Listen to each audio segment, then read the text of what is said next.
Good morning, childrens. So I have adjusted the angle of the camera, and hopefully that avoids that whole light dark thing. December the 29th. Unbelievable how fast this whole year, or at least these 6 months, it seems like have gone by. Time is flying by. You know, Christmas time's a good time. People are happy, people are celebrating, people are festive, so of course it's going to go quite quickly. I have referenced that before in these videos, how when I was working a 9-to-5 job, I'd look up at the clock and it'd be like 2:30, and then I look up at the clock and it'd be like 3:05, and I look up at the clock and it'd be like 3:29, you know, until 5 o'clock, quitting time, getting the hell out of work. The day just took forever. And then, you know, Christmas, the holidays, you know, Thanksgiving, whew, it just flies by. The good times seem too short, and the drudgery seems to go on forever. But that's not today's topic. Today's topic is hope and fear don't travel together. And there you go. Hope and fear don't travel together.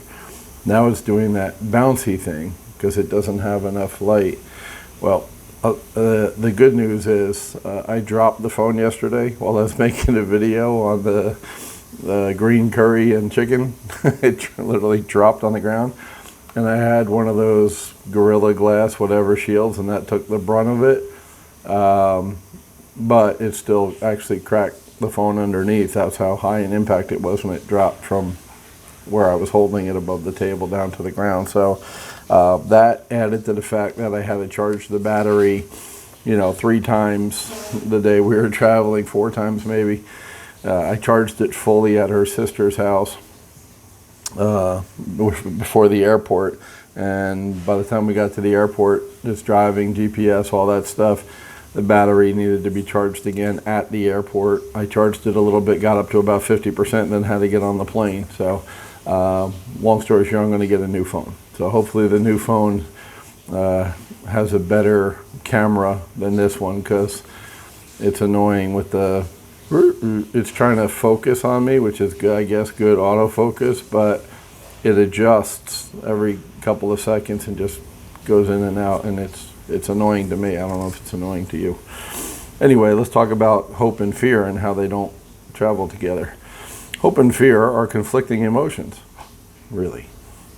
As long as you have hope, you can overcome whatever fears assail you.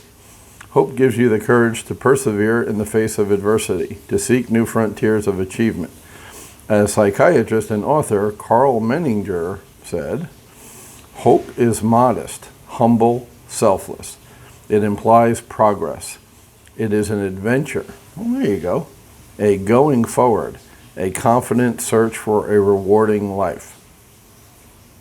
That's pretty cool, and there's quite a bit in there.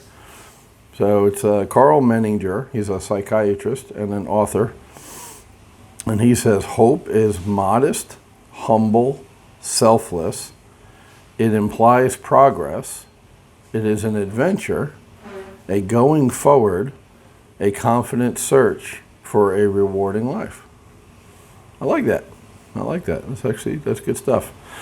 Hope is the outgrowth of preparation. Here we go. Now he's revealing the nuts and bolts again. When you examine the possibilities in the spirit of positive achievement, hope is the inevitable result.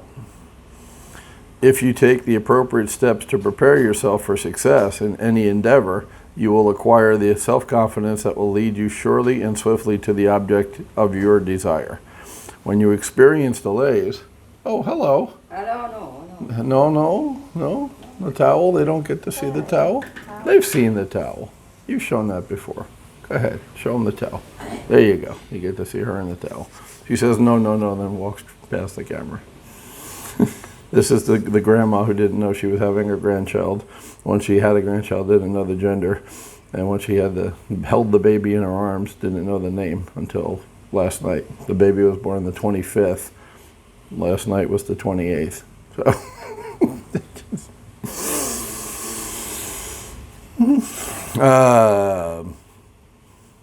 When you experience delays, setbacks, and temporary defeats, hope gives you the courage to persist until you overcome the doubts and fears that plague us all from time to time.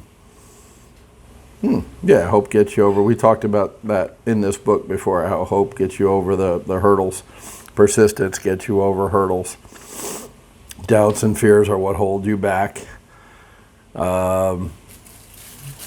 Self-confidence to get you through. We talked about that too. A lot of this seems to be maybe a summary. He's coming to the end of the book, not for us, but for him, it's the end of the book. So he's kind of summarizing a lot of stuff we talked about in different, video. I'm going to make her jump, thinking that she's on video because she's naked. Video. No. Yeah, she didn't jump. She didn't fall for it. She knew I was kidding. She called my bluff. So yeah, I mean, so the new thing I took away from this is this, hope is modest, humble, and selfless. I've never heard those three attributes, put the hope before, but I agree with it. It implies progress and it is an adventure. That's a cool way to think of hope, right? Going forward, right? All positive stuff, progress, going forward, adventure, and a confident search for a rewarding life, right? I like that sentence. I like that quote. I like that phraseology. So that's my takeaway from today. We're heading back to Pi. All good things must end. So we're heading back to Pi today. I'm going to go see my buddy at the Bread is Butter, my favorite place to have breakfast in Chiang Mai. It's been a minute since I've seen him. I didn't eat there when we came down for Loy Krathong. No, I did. I ate there when we came down for Loy Krathong, which was early November, but I didn't eat there the last time we came down. So it's been about a month since I've eaten there. So definitely going to go take advantage of that instead of having the breakfast here in the hotel, which was okay. This hotel breakfast was much better than the place down in Bang Sane. But, it's still not like breakfast, which the diner has. The guy from New York. So we're heading there. I'm going to check out, go have breakfast.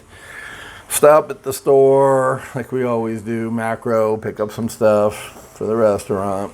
As always, the restaurant is like a needy child, it just, it's always got his hand out. And the phone on the way out, because you can't buy a phone. You can't buy lemons in Pi. You can't.